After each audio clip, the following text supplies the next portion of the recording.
Агафья Ильинична еще рано утром пошла в лес.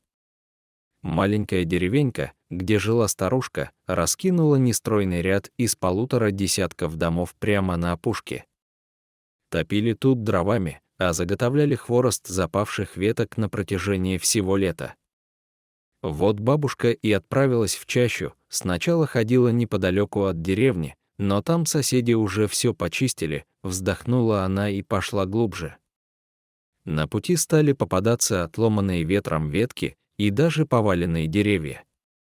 Агафья Ильинична, несмотря на свой почтенный возраст, была энергичной, а она наткнулась на ветви с энтузиазмом. Вскоре под деревом лежали 2 вязанки хвороста, старушка покосилась на поваленный ствол, хотелось и его приспособить к делу, но даже эти 2 вязанки ей будет тяжело тащить. Бабуля задумчиво покопалась в кармане и вытянула еще одну веревку. Агафья Ильинична неспешно пошла в сторону дерева, внезапно до нее донесся какой-то странный звук, женщина пошла к его источнику. Чем ближе она подходила, тем яснее слышался скулёж щенка. Но щенки сами по себе в глубине леса оказаться не могли.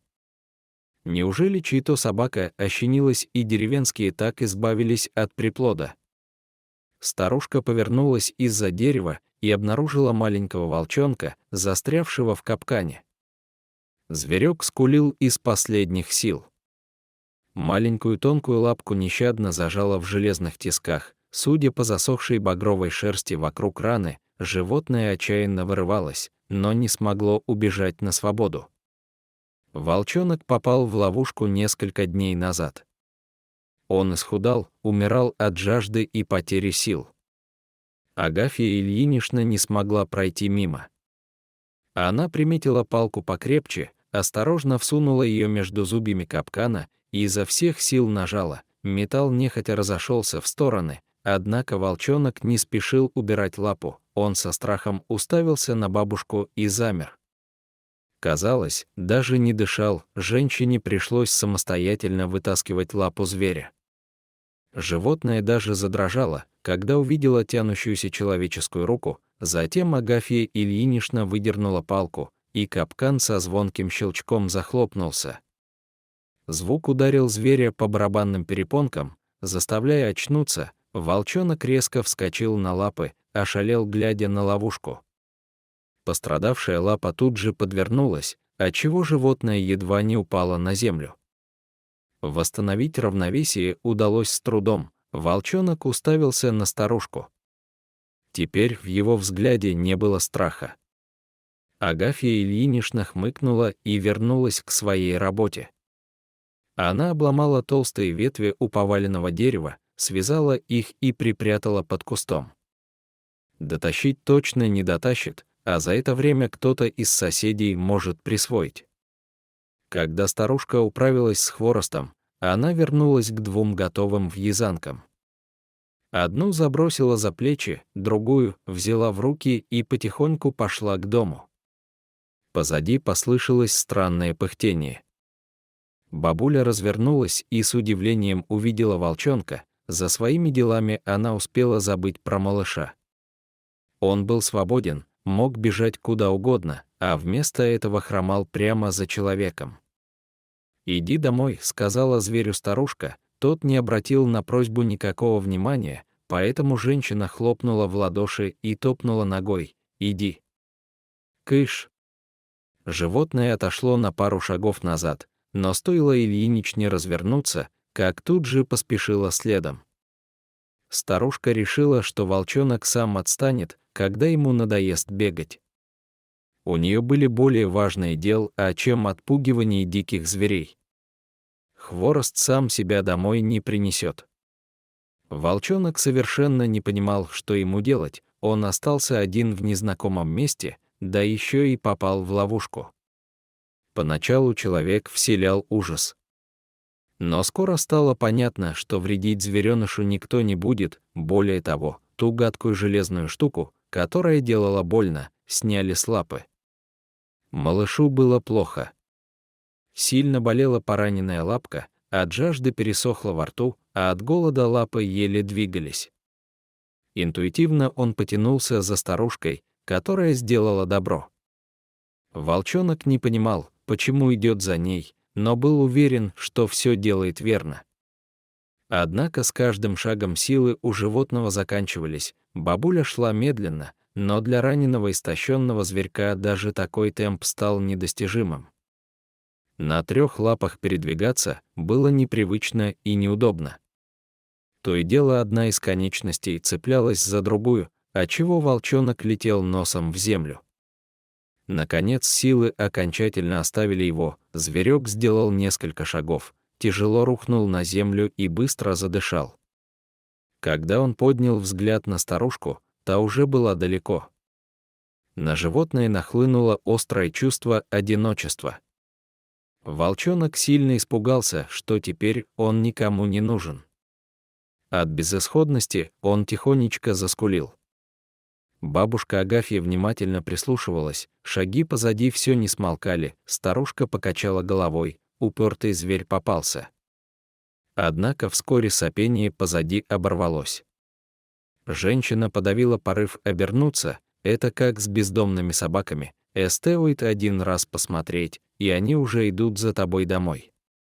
Старушка решила твердо следовать своему плану. Она сделала еще несколько шагов, но тут раздался плач, звучал он как волчонка, но женщина была уверена, что животное не плачет. Она все же развернулась и увидела душещипательную картину. Животное лежало на земле, неудобно подогнув раненую лапу. В его взгляде плескалось море обиды, одиночества и страха. Вязанка хвороста само собой упала на землю. Агафья Ильинична громко вздохнула. Она подошла к малышу, подхватила его на руки и завернула в передник. Вопреки ожиданиям, зверек не испугался, даже расслабился, мерное покачивание в тесном переднике действовали усыпляюще. Вскоре малыш задремал. Старушка добралась домой после обеда, а она тут же положила животное на солому в небольшой ящик, принесла ему плошку воды.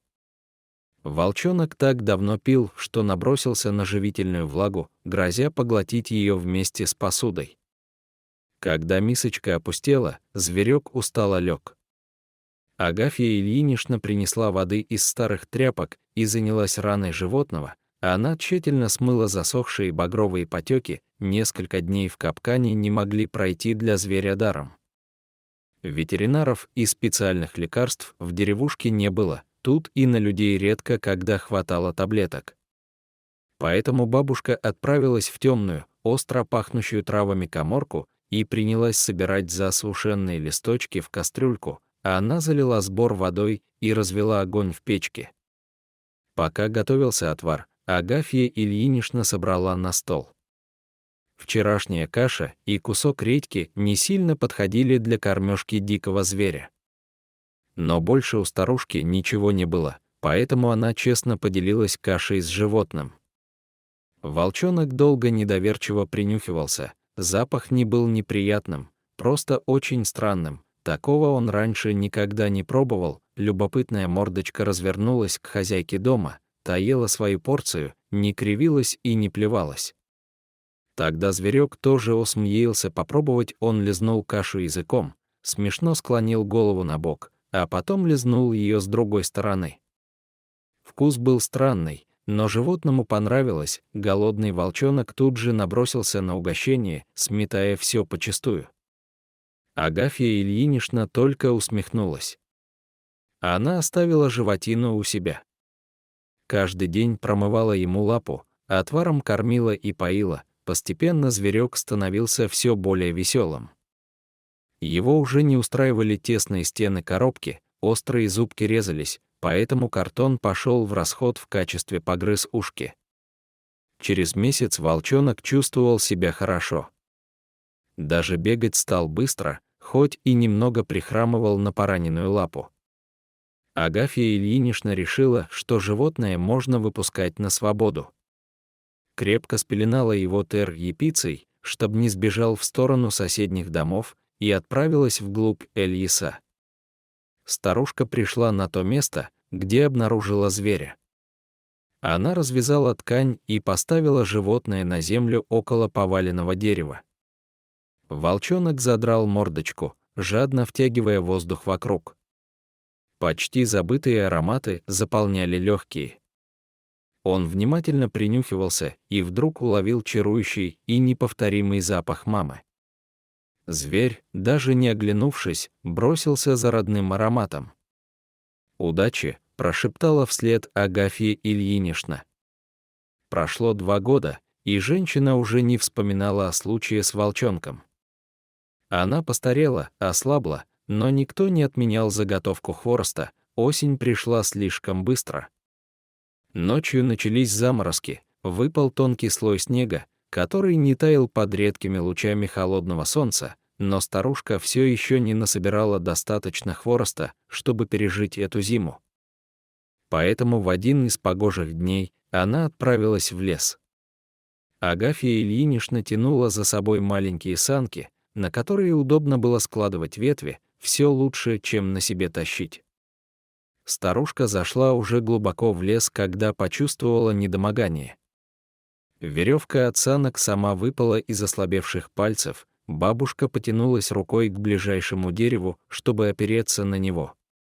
Но в этот момент перед глазами потемнело, рука промахнулась мимо ствола.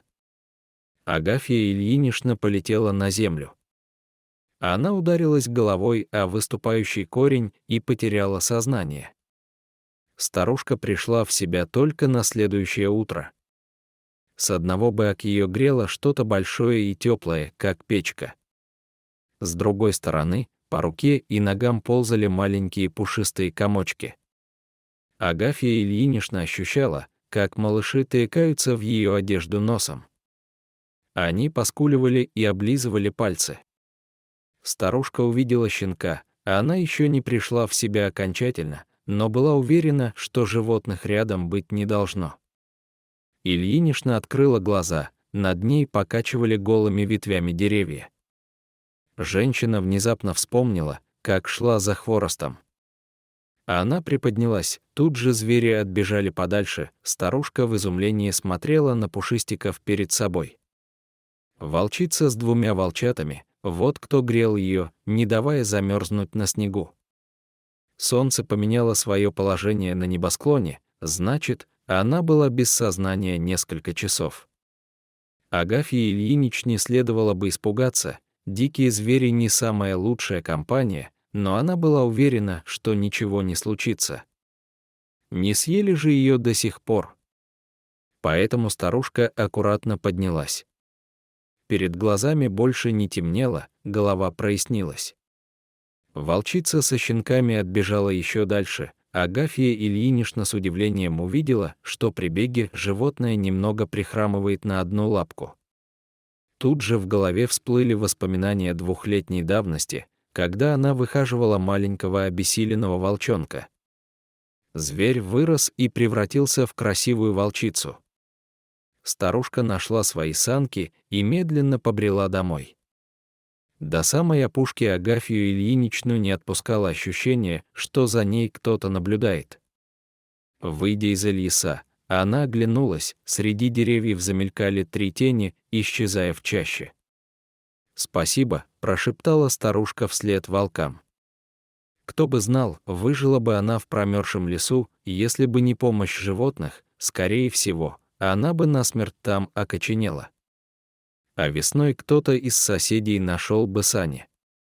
Но волки не дали случиться трагедии. Звери умеют быть благодарными. И всегда платят человеку той же монетой.